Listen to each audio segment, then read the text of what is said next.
В начале третьего месяца войны интересно остановиться и осознать, как для нас, для всех, изменилось ее время.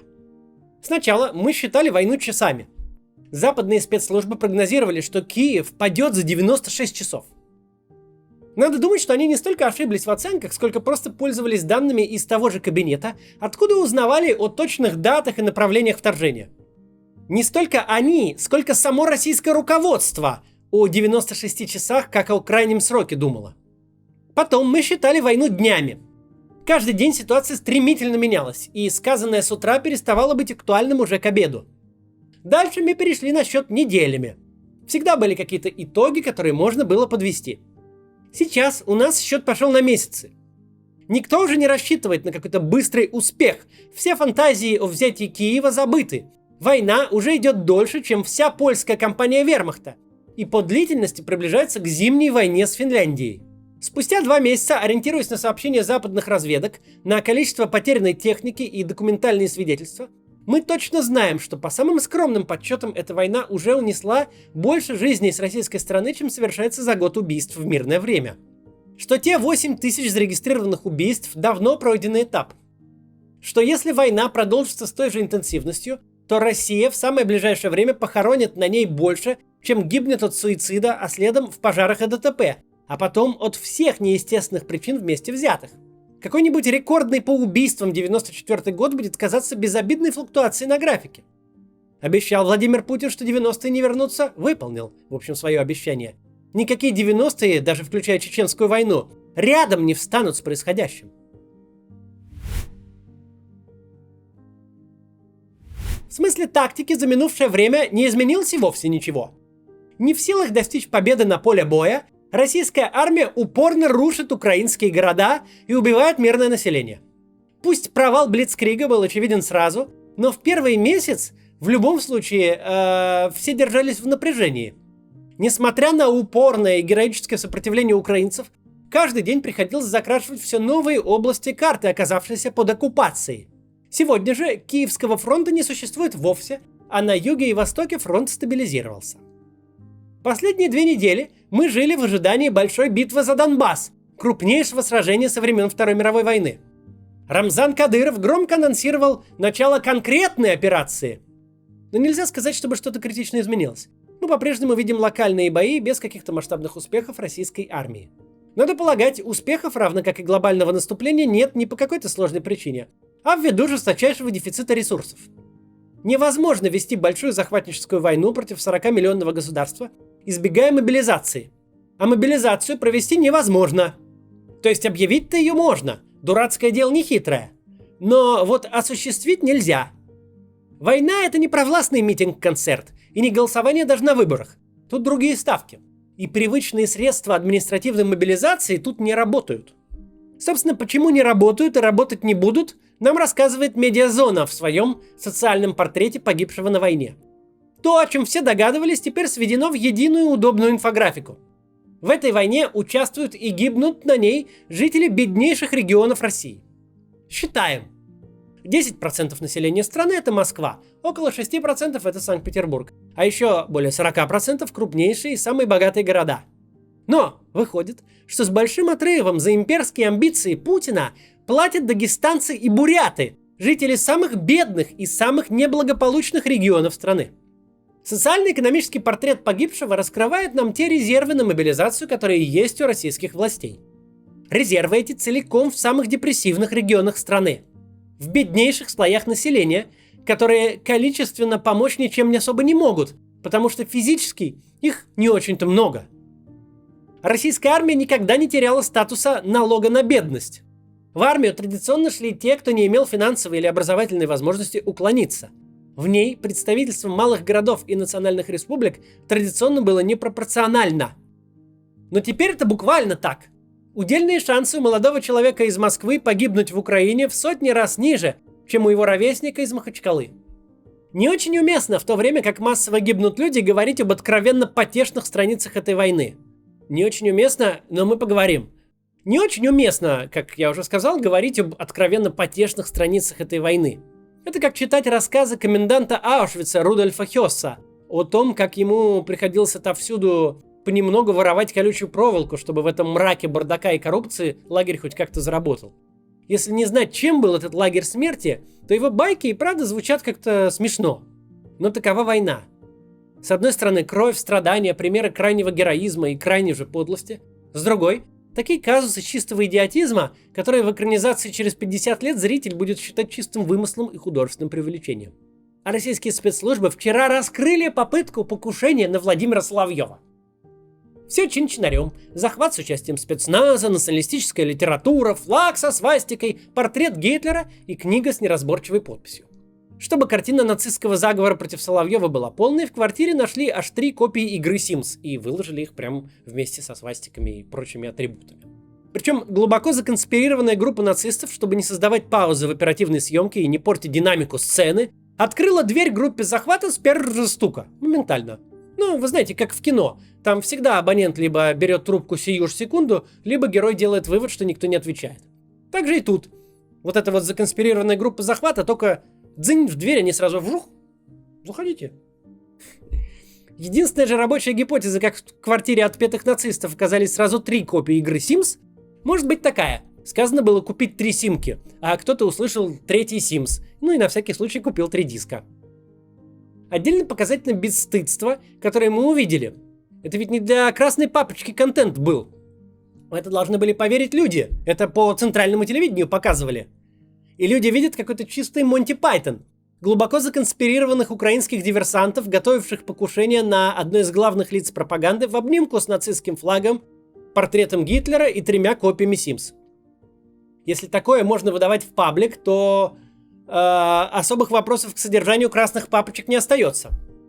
С другой стороны, сами пропагандисты сейчас должны быть в ужасе. Сейчас объясню почему. Вообще говоря, покушение на ведущих пропагандистов — это не что-то невозможное так-то сейчас. Работникам пропаганды есть чего бояться. Они такие же, а вообще-то в случае нашего режима, пожалуй, даже более значимые участники этой войны, чем те сотни тысяч солдат, которые каждый день стреляют в украинцев. Российская пропаганда, как все прочие компоненты нашего режима, вроде полиции и Росгвардии, за долгие годы привыкла самоотверженно сражаться с теми, кто не сопротивляется. Лепить из чатика в Телеграме экстремистский заговор, выдумывать массовые беспорядки с коктейлями Молотова на мирных протестах, шить уголовное дело на десятки томов за нарушение санитарных норм на митинге.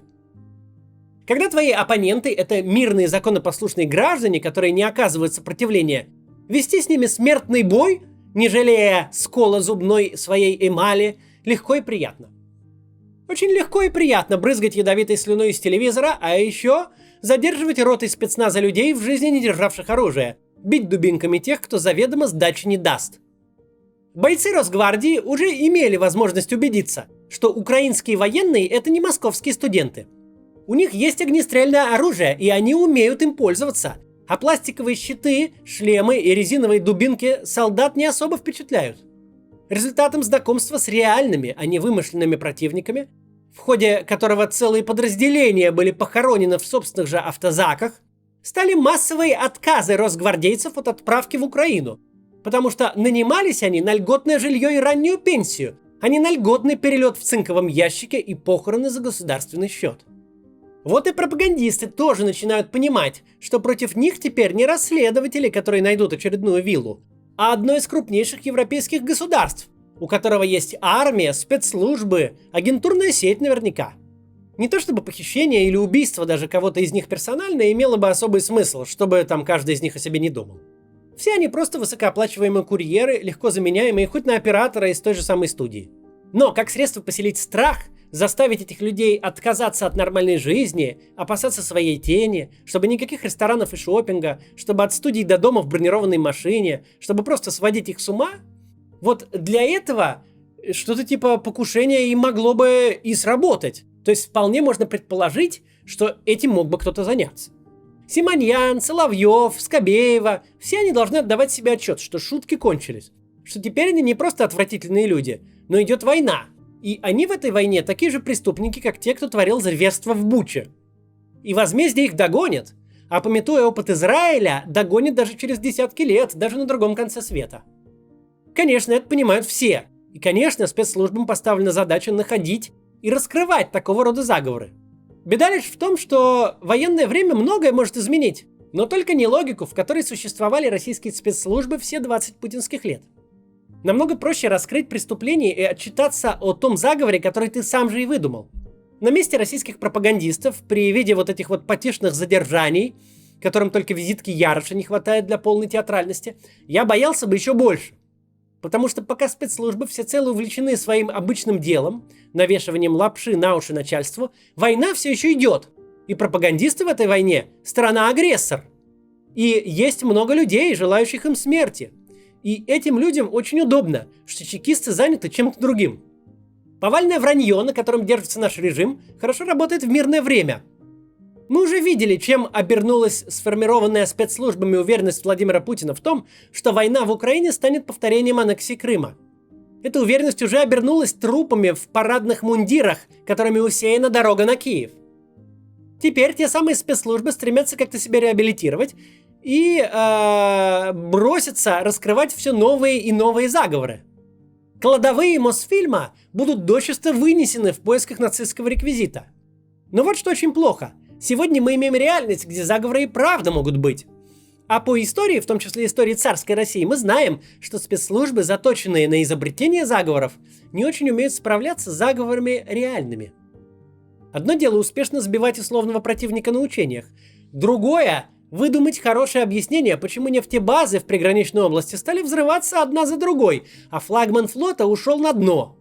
Одно дело всех подряд признавать иностранными агентами, что понятная работа с понятными KPI, и никто не может дать сдачи. Совсем другое – впервые столкнуться с настоящей, подготовленной спецслужбой. Никто из тех, кто должен сторожить режим, к этому не готовился.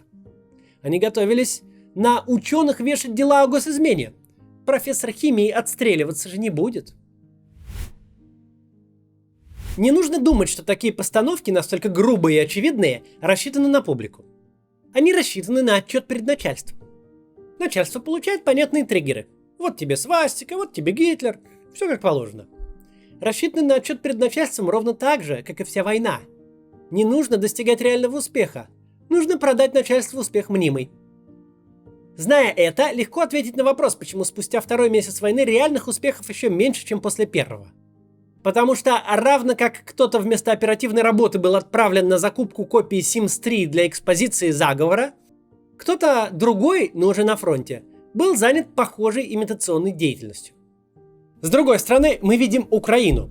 Армия и спецслужбы которой выросли из тех же корней, что и российские. Украинская армия такая же наследница советской, а СБУ такой же осколок КГБ, как и ФСБ.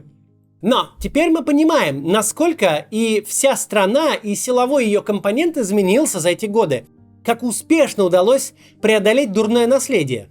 Украина, имея несопоставимо меньшие ресурсы, умудрилась настолько эффективно их использовать, что прям диву даешься. Как Украина смогла этого достичь? Как за такой короткий срок смогла стать совсем иным государством, которое не просто успешно сдерживает превосходящего в разы противника, но всякий раз наносит ему поражения настолько унизительные, что их приходится скрывать.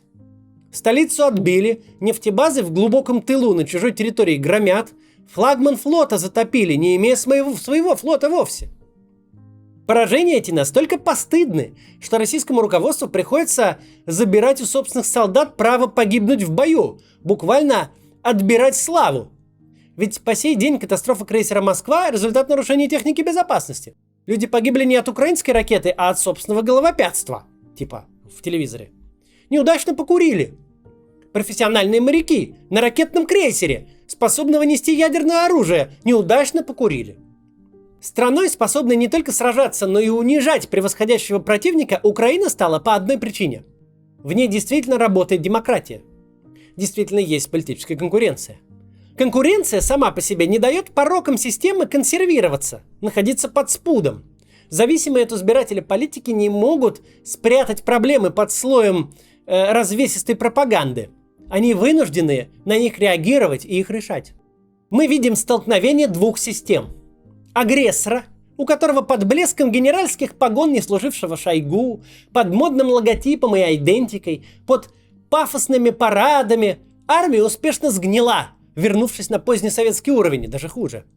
И объекта этой агрессии, у которого не было блеска, у которого были дебаты, скандалы, кризисы, громкие отставки и все на свете, но на выходе одно из сильнейших государств Европы.